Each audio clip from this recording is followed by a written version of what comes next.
Tignan nyo ito. Mas pinakunat dito, yung kanyang down tube. Ayan. Mas pinakunat yung jogging ko dito. Ayan, oh. Meron pa siyang ganun sa loob. Maglalakbay ako patungo sa kawalan upang amunin tong pangarap sa buhay at susuungin ko itong kadiliman. Makita ko lang ang liwanag ng katarungan. Tignan natin mga LL kung ano yung meron dito kay Frontera Graba. Gusto muna tayo sa kanyang frame.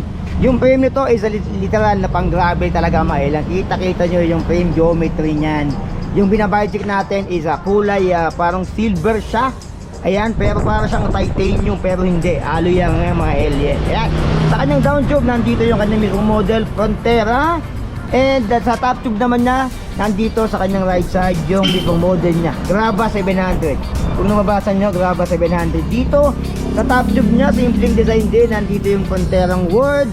And meron dito parang design siya na ano. Ayan. Para siyang kadena. Ayan, tatlo. Yung ICM niya meron siya sa left and right down tube. Ito yung FD, ito yung kanyang RD. Ito yung kanyang disc brake caliper sa likod. Ito yung usual talaga. Yung disc brake caliper talaga usual lang sa likod dyan. And tignan natin yung welding. Yung welding ito is hindi smooth welding, pero maganda na rin to kasi yung mga ganitong itsura mga Elis, mas matibay ito compare doon sa mga smooth welding. Ayan. Head tube naman is a straight tube. Tignan niyo yung logo ng Frontera. Ayan. Ang angas, para siyang Megatron mga alien. Feeling ko si Frontera, ito yung bagong player ngayon sa market natin. Si Frontera, ito yung una-unang nakita ko na Frontera, Graba 700. So tignan natin kung meron pa siyang lalabas na pang model. Yung binabudget natin, tignan natin yung size. Walang nakalagay na size mga alien, pero yung ganito, mga medium size lang to. Ayan. Walang nakalagay na size, nakalagay dito 7C, Road 7C. Ayan, 700C. Sa kanyang seat tube naman, meron ditong welding. Ayan, kita-kita niya naman dito. Ito binabudget natin, feeling ko medium size lang to. Wala sa ibig niya nakalagay kung ano size niya, pero feeling ko nasa ano to, nasa 50. Yung mga ganitong gravel mga alien. And yung lagayan ng ulam, isang peraso lang dito sa kanyang down tube. And nakakalap type, syempre, yung ginamit na FD Ignite. Ayan, ito is pang 9 speed. Ito yung kubay niya. And syempre 50-30 pa rin to, tulad ng ibang gravel na binadget natin. Bakal to syempre, hindi siya napapalitan. Ayan, hindi napapalitan yung 50-30 niya, yung crank niya. And sulin, yung ginamit dito, may dinilagado to, sulin. Ito yung ginagamit sa bahay, sulin, yung gas. Yung BB nito, malamang sa malamang sa silver na rin yung mga ganito syempre. Ang bakal, yung chain na ginamit, stock lang to. Tulad dun sa ibang gravel na binadget natin. Ito yata yung parang letter Z, hindi parang Tech Team, Tech Power. Ayan, nakalagay dito. And yung RD nyo dumaan sa ilalim, syempre, ito. Yan, yung RD nyo dumaan sa ilalim dito, yung usual na RD. Dito naman, sa may Fronterang nakalagay dito. Alam ko Frontera, sa Ragnarok eh. Ayan, shoutout sa mga nakakaalam nun. Meron siya dito ng RD guide na tinatanggal na natin kasi mas malala pag mangyayari pag hindi natin ito tinanggal. Ayan. Pero sa mga baguhan, sige, huwag mo na tanggalin, sa inyo yan. Yung RD syempre, 9 speed to, sa sa Ignite, bilangan natin 1, 2, 3, 4, 5, 6, 7, 8, 9 32T yung ginamit dito. Kaya nga lang hindi pa to nakakasit, ito is naka-thread type pa. And nakadat pa siya dito mga alien. Ayan. Yung hubs dito is bakal. So malamang sa malamang ito is naka-thread pa. Yung spokes ito is a 2 spokes yung ginamit dito. Ito is double alloy na rin yung kanyang rings. Yung gulong na ginamit, binato. Ay, hindi pala binato. Ito ay sa double alloy, syempre yung rims and yung gulong is sa 700 by 35C. Wala nga lang siyang brand. Pero naka 35C niya siya mga alien. Dito lang na gravel bike. Wala siya lagayan ng bike rack sa likod dito, pero meron siya ditong support sa kanyang 60. Ayan. Usually may butas to eh. Para lagayan ng anti-touch system. Ayan. Sa likod naman, hindi pa to naka quick release. Nandito naman yung kanyang tongli na brake caliper. Ayan.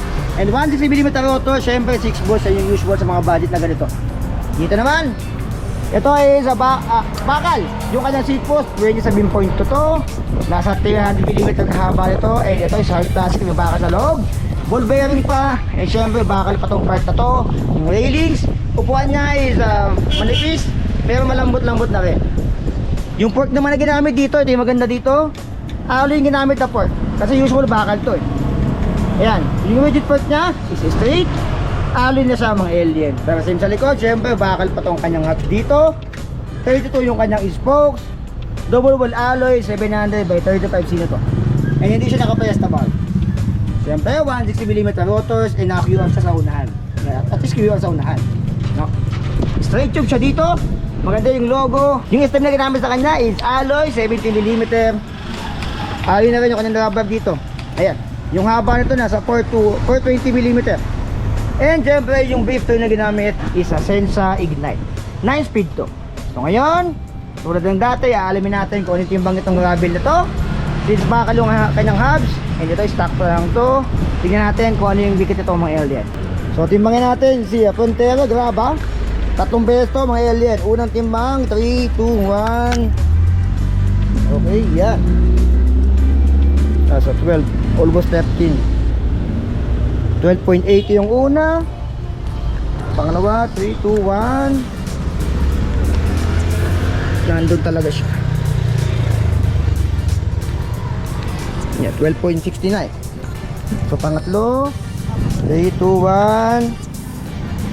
Yes. Nandun talaga yung timbang niya. So 12.78. So almost 13 kg sa mga LJ. So comment down below kung para sa inyo okay ba yung ganyan timbang para sa isang gravel bike. Okay, almost 13 kg siya mga alien. Ang bakal lang sa kanya is yung kanyang hubs. Bakal yon, and yung kanyang seat post dito.